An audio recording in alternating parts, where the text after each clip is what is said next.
Good evening, everyone. Mayor Josh Levy here at the City of Hollywood Emergency Operations Center. I'm here to provide you with another update with regards to Hurricane Milton and how the city is prepared for the tropical storm conditions that we are anticipating and have begun to experience here in the City of Hollywood.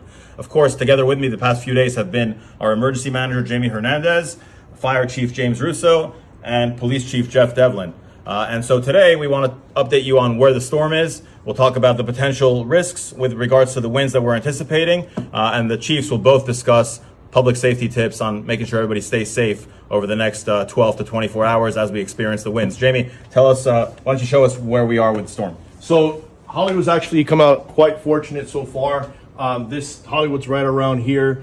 You'll see the storm's moving north. It's just a couple hours or a few hours away from making landfall for Southwest Florida, just south of Tampa. And we're experiencing relatively dry conditions here. We are under a tornado watch as of this morning. We have had several tornado warnings come across since this morning. Some were spotted out west over the Everglades. So that's something that's still a concern for us.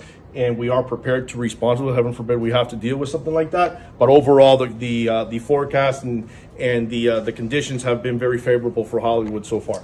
So while we are fortunate with regards to the rain forecast, and certainly it was forecast that over the past 2 or 3 days we were anticipating through the Weather Service about 6 inches of rain that was called for, and that prompted residents to take this very seriously, picking up over 12,000 sandbags from our Parks and Rec and the 3 parks that we had sand distributed. So thank you to everyone who took that seriously. You can hold on to those sandbags and keep them for future potential rainstorm events. Hurricane season does last through November 30th, everyone. It doesn't take a hurricane, as we know, to have a massive rainfall event like we've been experiencing here in South Florida the past couple years. But let's talk about tropical force storm winds and what that could mean to our city and to any city.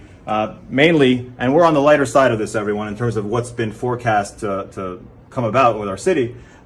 Tree damage, structural damage, debris hazards, power outages, and of course some damage to vehicles if you, of course, happen to be driving through floodwaters. But on the tree side of things, branches may break. Of course, some weak or shallow rooted trees could be uprooted. That might cause some power outages from downed power lines as a result of falling trees.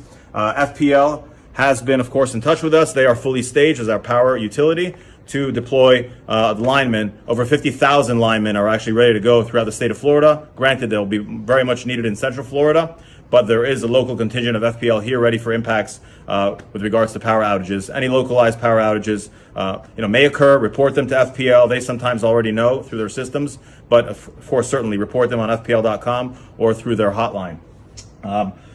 Damage to roofs and siding may be very minimal considering the level of wind that we're forecast for. But things like patio furniture and some temporary signs and trash might fly around. And so it is not recommended, Fire Chief, that anybody really venture out and about during these gusts of wind, right? Absolutely. Well, we've got a couple things working against you. I know that we're used to those hurricane storms and their impact. Remember, we're really going to experience tropical force winds, probably in the 25 to 35 mile an hour range, with occasional gusts of up to 40 to 50 mile an hour winds.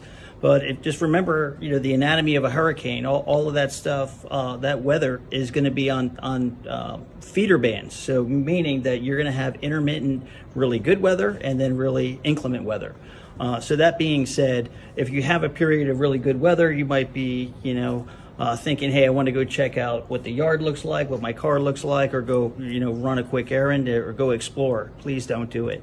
Unless you absolutely have an emergency, you don't need to be outside. And that's through to what, about midday tomorrow? About 2 o'clock tomorrow is what is forecasted right now from the National Weather Service. So just to add to that, I know that we've experienced a couple of tornado watches and warnings today. Remember, the watches, basically saying that the tornado could be in the area. The warning is after you have a local touchdown. Remember, with tornadoes, you want to be inside is the most important thing. But, in addition to that, you want to be in an area that's away from windows or doors, really in the most central part of the house or the apartment that you can be at. So just pay attention to the news service, whether you're getting your information from the internet, the radio, this is what we want to do. We want to make sure that we're informed, we're staying safe, and remember, it's going to be till 2 o'clock in the afternoon. I know we all get a little stir crazy, but we have also got some teams that we're staffed up. We're ready to go. Public Works has some debris clearing teams ready to be deployed.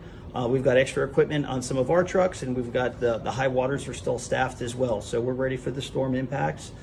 Just to let you know, if there is an emergency, you call 911, follow your normal process, and we're going to figure out the right units to get there.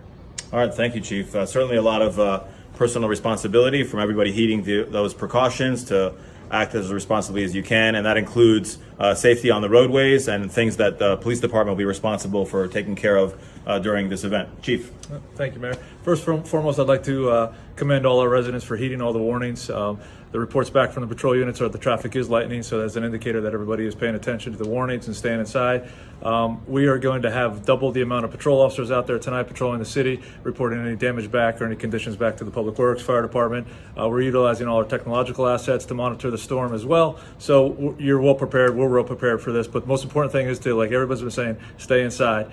To our visitors from the West Coast or fleeing the area that are on the beach or over here, please don't venture outside. Don't explore. It might not be raining, but the wind could pick up in a minute. Tornado could hit in a minute. You get hit by debris or whatever. It's not worth it. So just stay inside. Let this thing pass and stay safe. And daybreak comes, through history, we know to expect some power outages, some traffic intersections. The lights may be down, the lights may be out. If you come to an intersection that the lights aren't working or the lights are flashing, please treat it as a four-way stop. Make sure the other direction is clear and then proceed. Don't anticipate the other side stopping for you either. So treat every intersection like a four-way stop, and by all means, stay inside and stay safe. Thank you, Chief, and thank you, Jamie. Thank you, Chief Russo. As you can see, we have a multi-departmental response here for the tropical storm conditions that we're anticipating. Everything from public utilities deploying over 20 pumps in anticipation of heavy rainfall, which hasn't materialized, thankfully, to Public Works that'll be clearing debris, the police department, all an integrated approach together with fire and emergency management. So thank you, residents of Hollywood. As Chief Devlin mentioned, it is because you joining us and keeping ourselves safe is how we're going to get through this with minimal injury and minimal disruption while we ride this out, and certainly pray for our fellow Floridians in Central and West Florida for what they certainly are expecting in terms of the storm making landfall in that region of our state. So thank you, everyone. We'll be back here again, and we'll see you soon.